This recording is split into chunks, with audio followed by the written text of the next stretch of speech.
All right, everybody, welcome to Rana's Radar. Now, here is another shop.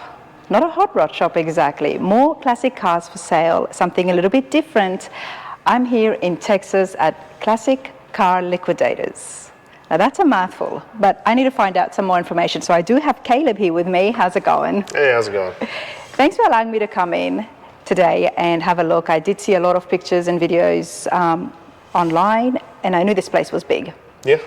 We try to keep a lot of things, a lot of moving parts, but we try to keep it going here. So. Well, I know there's a lot of beautiful cars here, but before we get into that, tell us about Classic Car Liquidators. So me, my dad, and one of his best friends, we bought the place about 8 years ago in mid-2016. And it was already a popular business, thriving business. I mean, they kind of specialize on lower end cars. That's kind of why the Classic Car Liquidators, it was like, a lot of their stuff was like, it looked really good from, 10 feet away, and then it just had a bunch of stuff that needed done. It was kind of on the lower end of stuff, and which worked for them, and as long as they set expectations, people were still happy, but we just wanted to focus on something somebody can just get in and drive. Okay. I mean, there's still old cars, things still happen all the time, but we try to up our standards a little bit past that just to get, something that people can get in and actually enjoy. So that's kind of our goal, but I mean, we do a little bit of everything, anything from high-end resto mods to, just stock 30s, 40s cars. So. Okay, I have a lot of questions, but first of all, is this on consignment or do you and your dad own everything? It's about 50-50. 50-50, okay, that's not bad. So we built it and it was mainly only owned inventory, and then we just had more and more people that wanted a straightforward consignment system because our consignment's like crazy straightforward. Okay. We used to only have a $2,000 fee to sell your car. Okay. That was it, no percentages, and we got a little overwhelmed by that. So now we're up to we're $3,500 flat fee to sell a car, no matter the value. You pretty much come to us, you say, I have this car, I need $30,000 in my pocket for it. We'll say, okay, if you need $30,000 for it, we need to sell it for, $33,500. Okay, so you guys can make your... So but we won't mark it up a crazy amount. So if we make more than your minimum and our minimum, we split the profit 50-50. Okay. So it just depends on the vehicle. Some vehicles somebody bring in, they're wanting more than I think it's worth retail, and I'm like, I'll be honest with them. I'm like, listen, I don't want to bring it in if it's not going to sell. Yes. Because we don't make money until the car sells. We have no storage fees, none of that bull crap. So there's just, if the car sells, we make money. So we don't want to bring anything in that's obscenely expensive. The value. I like that. We have been looking at so many different classic car dealerships, and no one has mentioned a flat rate before. And I like that a lot because you can get cars, that could be 80,000, 90,000. Yeah. And that's really beneficial to the now, customer. It is harder on some of the cars that if they have like a $20,000 car, it's a bigger chunk to them. Yeah. But it's still, it's pretty straightforward. They have their expectations set from the beginning. Absolutely. That's the easy part about it. So their expectations are already set. But I mean, like for example, if you want 30,000, we need 33.5. I'm probably going to market it 33.9, 34.9. Yeah. I'm not going to market it 50,000. Exactly. So we try to stay within. And sometimes it frustrates people who contact us want to buy something from us. They're like, well, you have like $5,000 worth of room on this. I'm like, no, we list it where we need to be. And some people don't understand that, some people do, but I mean, I like the transparency, and I like the fact that we try to be transparent with it, and we try to be pretty straightforward. I like that because not only is it transparent, but the person who's consigning their car, they know what they're in for, and they don't need to mark it up either in order to meet your fees and still be able to get something in their pocket. Yep. My dad and his best friend bought this place. My dad and his friend Robbie, their background was in new car dealerships. Okay. Robbie and him met at car dealerships in Texas back like 30 years ago. When him and Robbie met back together again, started becoming friends again, Robbie was still in the car business. So Robbie's been a finance manager for a bunch of the biggest dealerships all over Texas, Arkansas, Oklahoma. So he knows the business. He knows the business. But I do have to mention, we have seen Ken before on the channel, and it's such a nice surprise for me that I had no idea when I walked through the doors. Ken I met at the F100 Grand Nationals this year. Yep. The 700 big, COE. wait, the COE, the big job. Yep. 700E was it? I think C700, yeah. C700, the big job, was absolutely beautiful. This cab over engine, I mean, I loved it. I'm going to put a link so you guys can see, and Tony was there as well. Yep.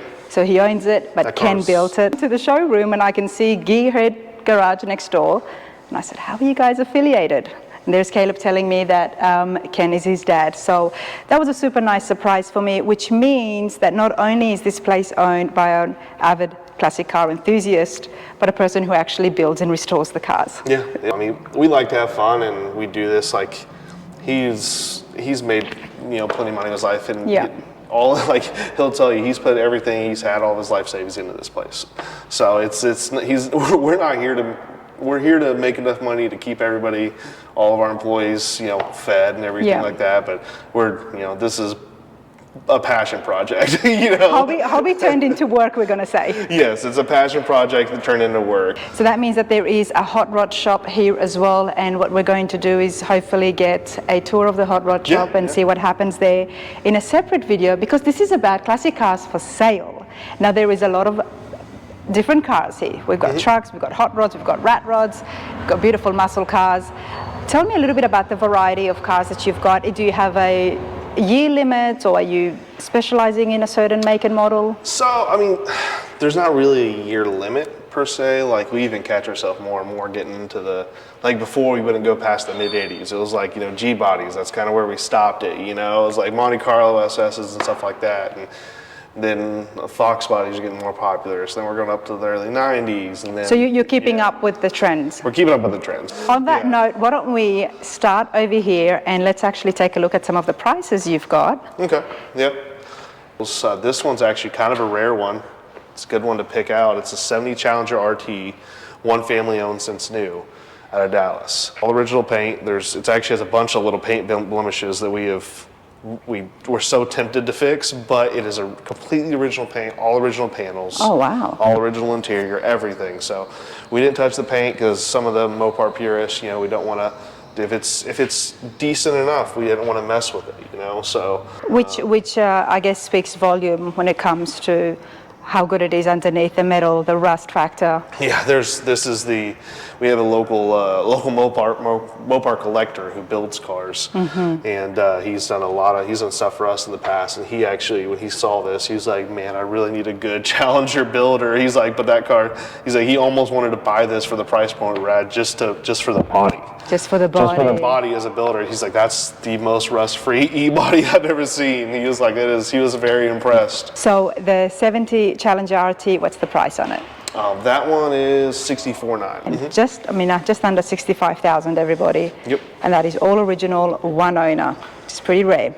Now the Camaros are very popular and they never lose their value, is what we've noticed on the channel. Yeah, 67 to 69 Camaros are kind of a staple. We go through influxes of having quite a few of them in and then not many in. It feels like every time I don't have enough, I'll have people asking for them. Exactly. Right now we have, four, I feel like we have, five first gens right now. I feel like we have one more. Nice. I'm missing, but we get them in all the time. They're pretty popular seller for us. Okay, so tell me about this one. Drives excellent. We've driven it. We actually took it to a couple of the homecoming parades and stuff, but it's just a 327 5-speed. 327 5-speed. I think it's 40. That says 48 now, but I think it's 47.9 now. 47,999, everybody. That's pretty cool. The fact that it's already had some upgrades, benefits of having a hot rod shop right next door, right? Yep.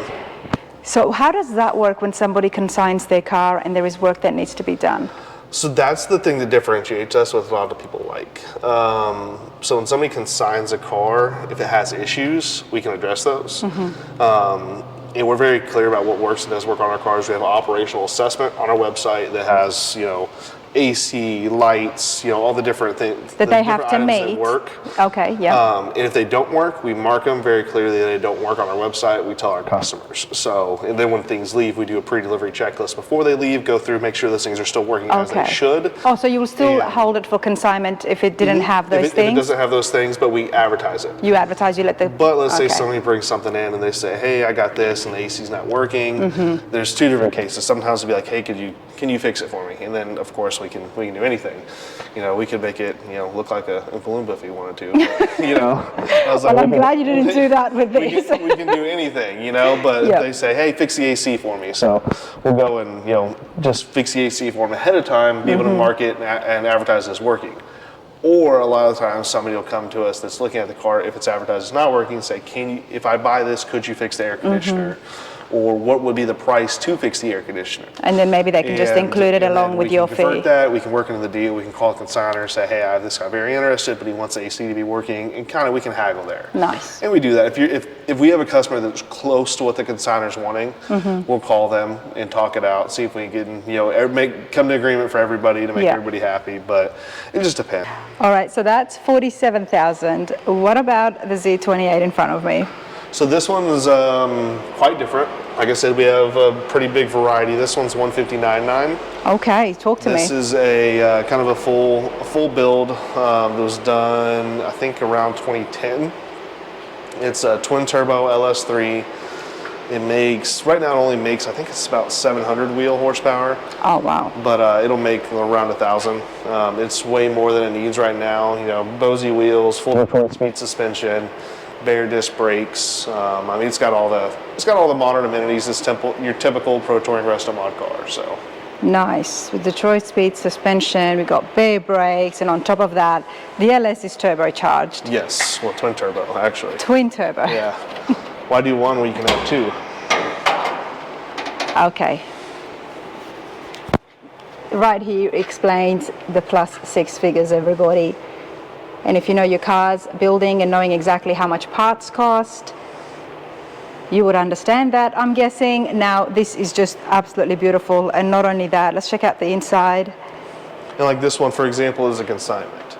Yeah. Something like this isn't going to be something we typically buy. Something that's higher end, that's a little more niche, because this is a small market for something at this price point, So we typically buy the vehicles that are the, $30,000 to $70,000 range, that a little more attainable for most people, Yes, but you never know. And that's the boost right there in the middle? There is a boost controller, yeah. Oh, nice.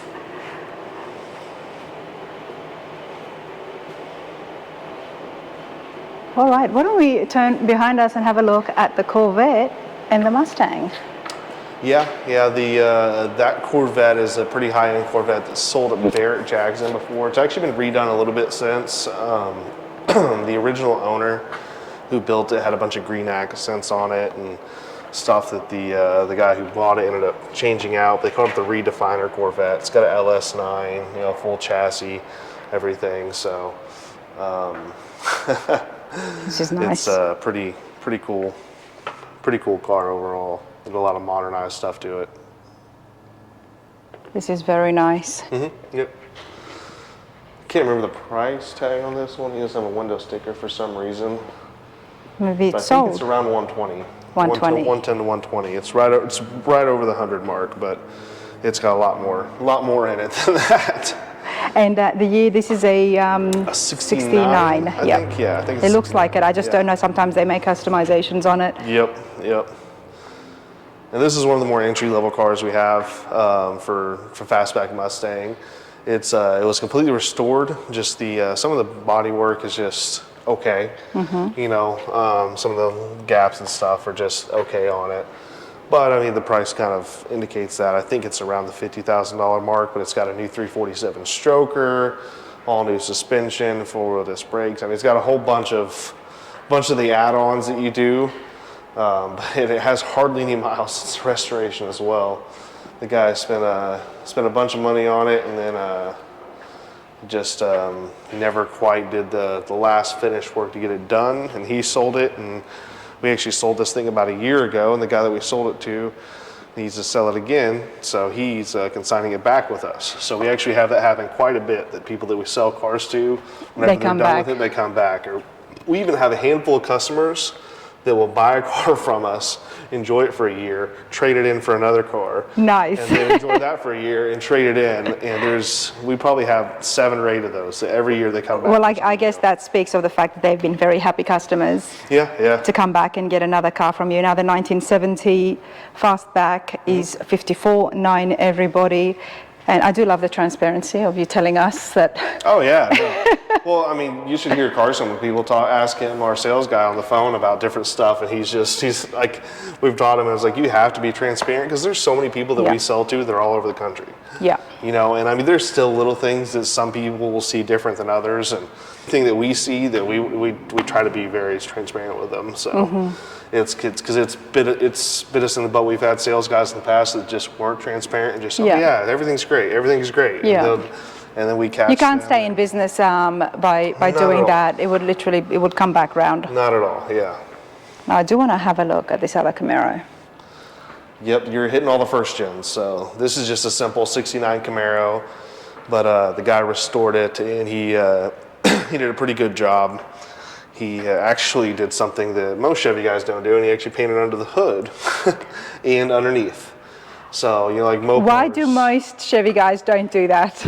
It's just not the factory way to do it. You know, factory was just all flat black under the hood. So most people don't go to the expense, honestly, and you have to do a really good job to make it look good.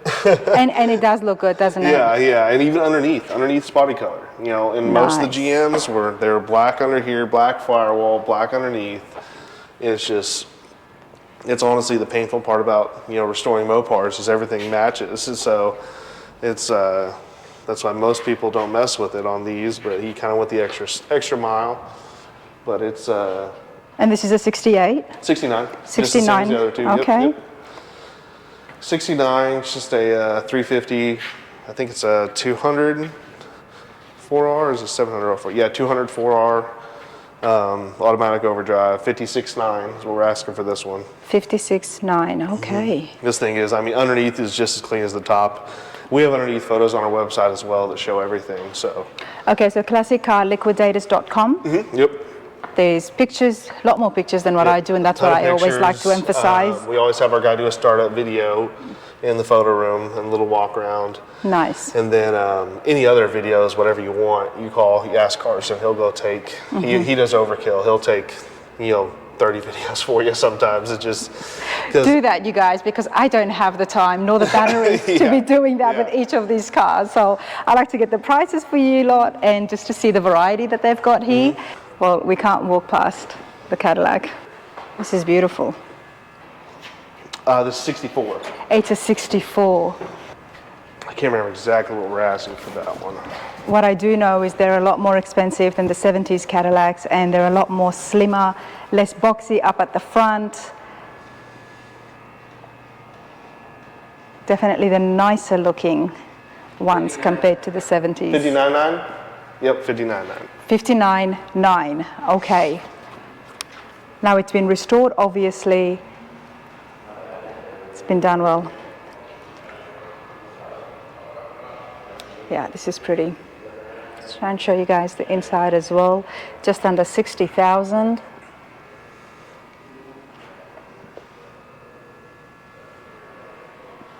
I like this. But I also like blowers, and I like trucks finished, and we've even got patina trucks as well. Yeah, a little bit of everything. What is this? The Dirty Bird? Yep. It's actually our service manager's, it's his dad's car. Okay. They built together that he's selling it now, but I don't know a ton about it, to be honest. It's got a whole line of specs on it. I'm not a drag car guy, I'm more of an autocross road course guy, so I don't know a ton about it, but it's ridiculously quick, and it's actually finished out pretty well too. Oh, I bet. But yeah, he drove this thing on the street, everything. But he's got it listed on our side. I think it's low 30s. I think it's 33.9, 34.9. Okay. Something like that. But it's very capable. He's got probably that much money in the motor alone. So it's oh yeah. It's an interesting one. Well, let's have a look at the Fairlane. I think it's a 57 Fairlane. Just this one's a Consignment. Just a clean little cruiser. Now the 57 Ford Fairlane is listed for $33,900, everybody.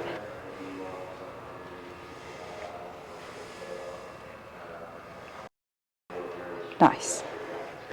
All right, we got some trucks. Let's talk about the trucks. There's honestly one of our best sellers is trucks. We got a little bit of everything from a really nice patina ADC 10 that's been kind of fully restored underneath. Okay. To this 59 Apache that's on a Crown Vic chassis. A little bit of everything. Okay, the 59 Apache, everybody, is listed for $33,900. I do like the patina on it. Not sure if it's fully natural or enhanced. But let's bring the sticker sheet up close. It's got the 350 and the TH350 transmission, as well as power steering. And as Caleb just told us before, it's on a Crown Victoria chassis.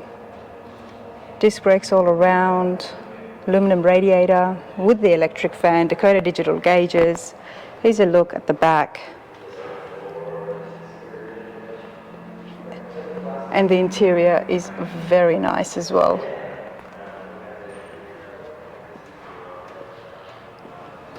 Now there's a lot of upgrades here for $33,000. That's all I can say on that.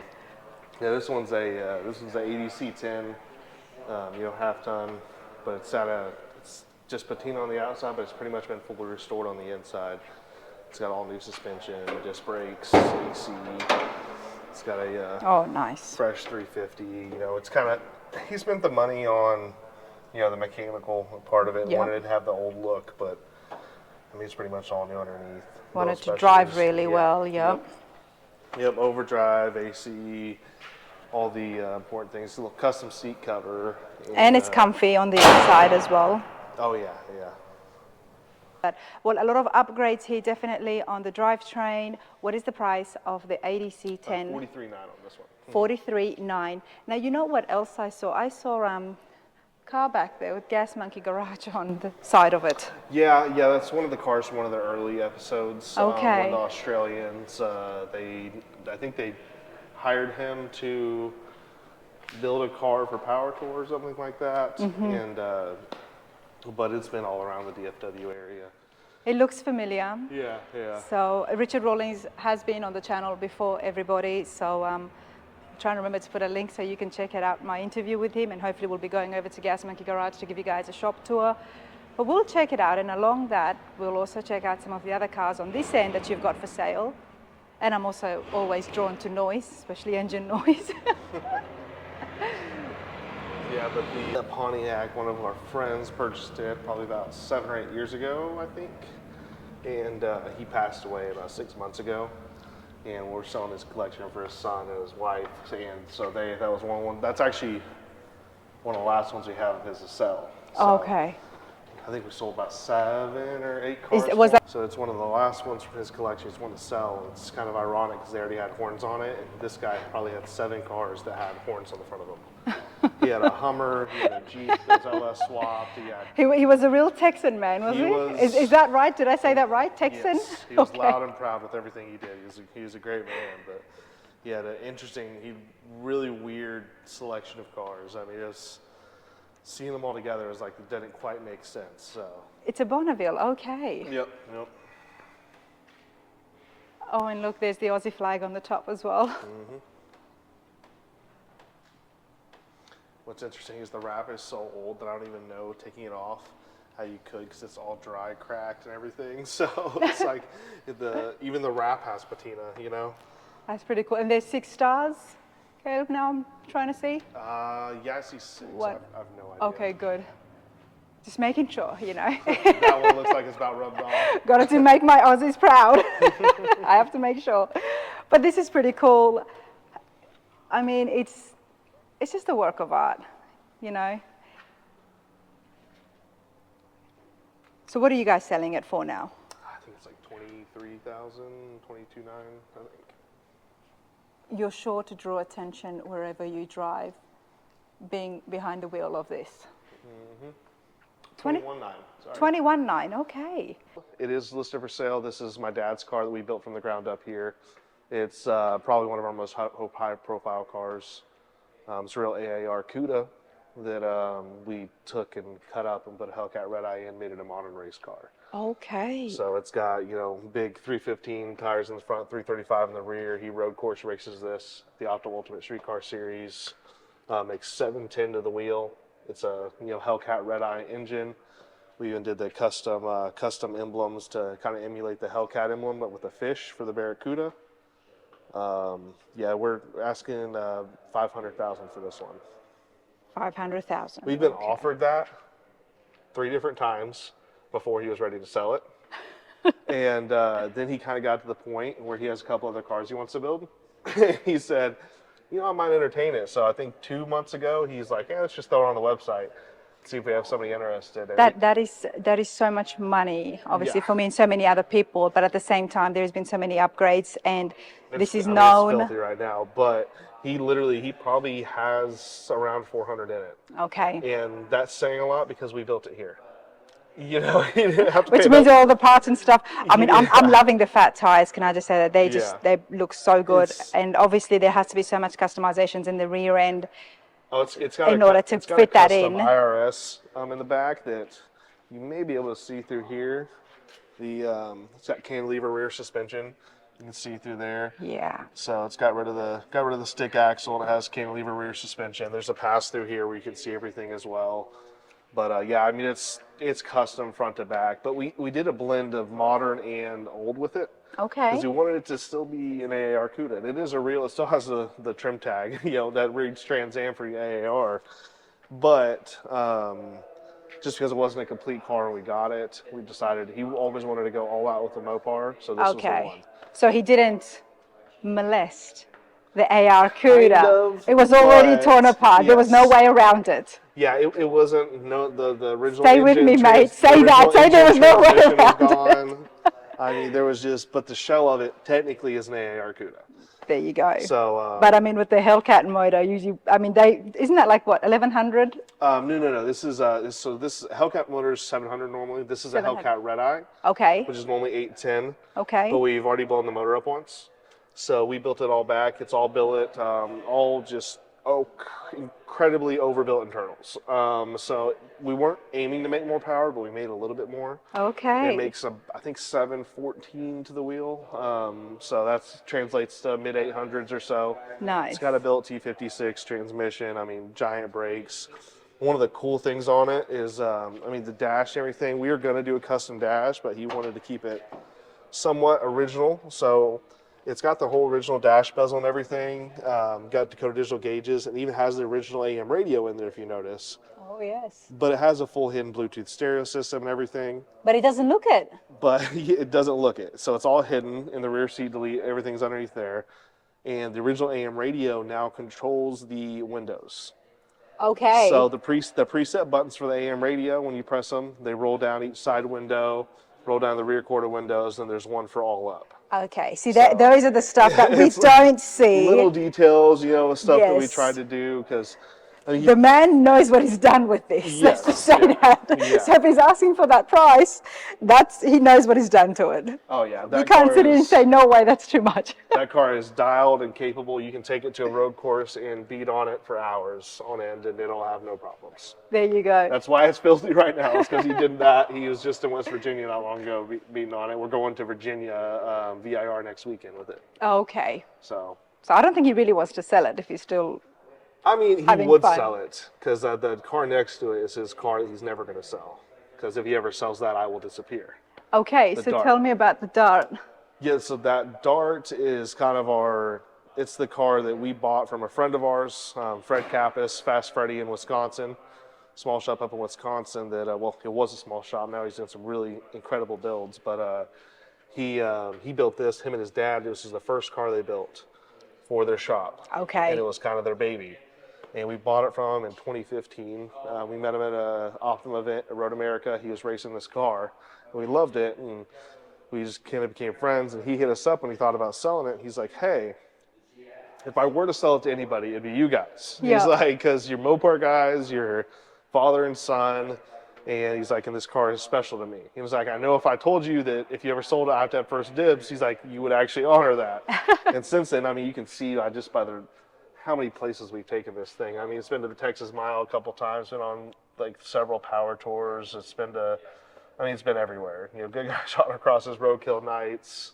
I mean, we've taken it just about everywhere. But I mean, since we got it from him, we've probably replaced just about everything in the car except for, ironically, the steering wheel. Okay. And that's one thing that we have a new one coming for. But that's literally the steering wheel, I guess, and the gauge cluster. Everything else has been changed. I mean, it was originally a 512 big block with a 5-speed manual. We got it from him. Had some aftermarket suspension. We updated it. We put all new suspension underneath it, Riley Motorsports. We fuel injected the 512, put a 6-speed, put a new rear end, changed the wheels and tires, big brakes. Nice. It stayed like that for a while, and then we repainted it. And then we bought a car that had an all aluminum racing Hemi in it. Objects in mirror are losing. Yes, yeah. You gotta let them know, you know. But and then we bought an all aluminum, or bought a car that had a very expensive motor in a car that wasn't very expensive and didn't really deserve the motor. Okay. So he decided to take that Hemi out and put it in this. So now it has a 585 all aluminum Hemi. We just got it in here. Like, we just took it to Mo Party, and we're still trying to figure out an air cleaner setup that we like. So those little dinky things are on there for now. But now it's got an all aluminum 585 Hemi, and it's a monster. And it's kind of cool because, like, when we first got it, it didn't even have hood hinges. It just had a hood. You had 4 pins that you'd put on, and where we did that, we put a super stock hood on it. Since we're putting a Hemi in it, we had to put a super stock hood. Since we had the Hemi with the cross ram, and I think we're going to end up upgrading the radiator a little bit. It's a fun car, and it's cool because it's ours. You know, it's like, and we've redone it several times. My first car that I built was an A-body, and he's had a couple Cudas and stuff, but this Dart is just like, it's kind of our baby. Like, this thing weighs like right under 3,200 pounds, and it has like 800 horse in A, and it's when you step on the gas, you know what's happening. Like, it's just it's fun. Wow. It's just a fun car, and that's literally the one car. If he ever sold it, I would disappear. I've told him that. I'm like, you saw that car, I'm gone. He's like, no, I understand.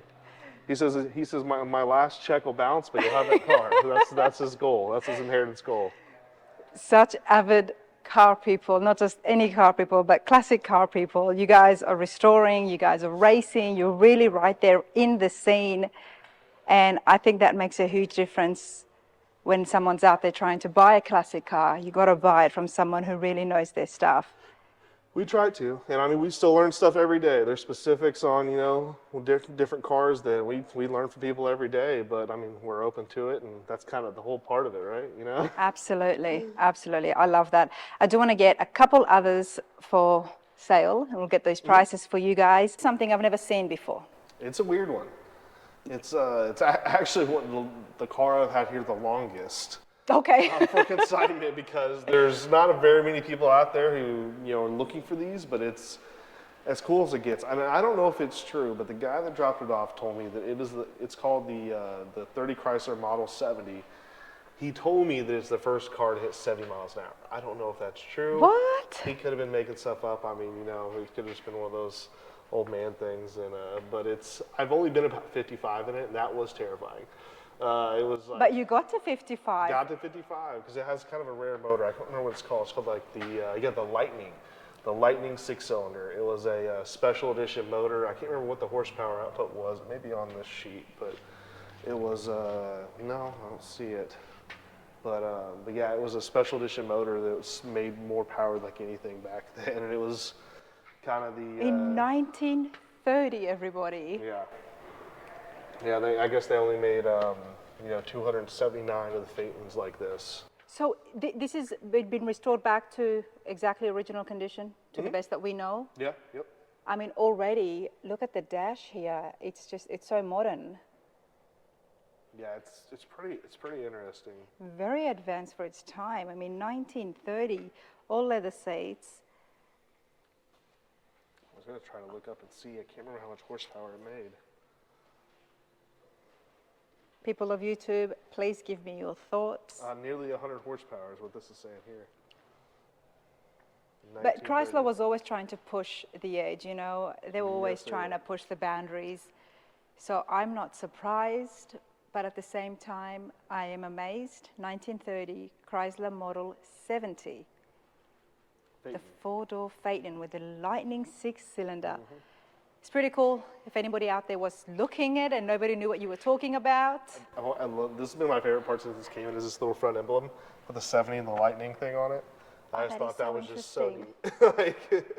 When I first walked in here, this caught my attention. I was like, I have to come back and ask about this. And the other thing that I'm loving is the louvers here on the side. Yeah, I like how they're contrasted color. They're kind of, they pop out. I thought it was something that someone made from the ground up, like a very custom. Not at all. Chrysler did, I guess. Oh, Chrysler did, of course. Thank you for that. 37.9, and yeah, I'm very curious to find out more information on this.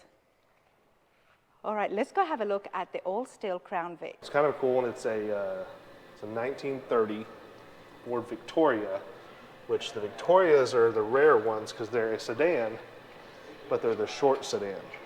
I don't remember what the length difference is, but you know the normal sedans are pretty common. Yeah. But the Vickies are the rare ones. So it's kind of the sought-after model, and almost every Vickie we've had has been full fendered. We've had it here, so I thought this was cool with the high boy style. And it's got a 49 model flathead in it. But it's got vintage air. I mean, it's kind of got everything going for it just to be a driver. This is pretty cool. It's got a bunch of the old school stuff, like the So old- have they customized this? Have they chopped the top at all, or? I don't think the top is chopped, but I mean they have customized like the interior. The interior you'll see is all fully custom. It's got power seats. It's got Oh, nice. air conditioning, banjo steering wheel, tilt column. Underneath is all. I mean it's pretty much did everything on it. It's got a 4-link in the back with coilovers and. Because it has been lowered. Yeah. It's kind of just made to look somewhat traditional hot rod style, Yeah. but modernized a little bit. My favorite part about it is the fuel tank. They did this pinstriping on it, put bootlegger on it. Bootlegger. I just thought it's like, they did a good job on it. It's just kind of a cool touch. But, Model A Mafia. I mean, this is just, yeah, it's pretty cool. It's And just- it's an it's just all unique, steel. yeah. It's an all steel. Yep. All steel. It's a flathead. And another cool thing is they did a conversion to make a C4 automatic, like a normal Mustang automatic transmission work with the flathead. So Okay. it's a little different there.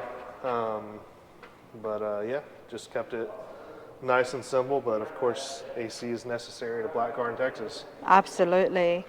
Beautiful stance. Now, this is listed for $49,900. Very cool. And then there's a rat rod here, just for argument's sake. Okay, listed for just under, well, for $17,000, I'm going to say. 23 T-bucket, everybody. I think the front end they call this a track T is what this front nose is. It was, I guess, a nod to an old racing T buckets or something, but it's a track T front end is what I've been told it's called. Okay. And it's some Lamborghini orange, if I remember right. That's why it's got a weird like flop to it. It's got a lot of like yellow metallic, gold metallic to it. So It's pretty cool. It's got a little luggage stand as well. I just think it's cool. It's got a 4-cylinder in it, And it's got a 4-cylinder, of course. and it sounds actually pretty good. It's pretty rowdy. We get these in all the time with big V8s and stuff. And I'm Yeah. like, that 4-cylinder is more than enough. I've been in one with a big block, and it's terrifying. So I have two, and it is terrifying. It The is whole terrifying. ground shakes. yeah, I've been one with a blower supercharged. pass. That was what, 1,000 horsepower, goodness. Yeah. This place is pretty cool. Classic Car Liquidators, everybody. The details are on the screen as well as the description. There is a lot of cars here. We've only seen a little bit, so do check out the website or just give Caleb a call if you're looking for something or if you're wanting to consign or get more details on one of the cars that we saw. But I'm super excited. I'm happy that I did come here, and I do want to go check out the hot rod shop, so that would be in a different video. But give it a thumbs up if you've enjoyed it. Caleb, thank you so Yeah. much. Oh, of course.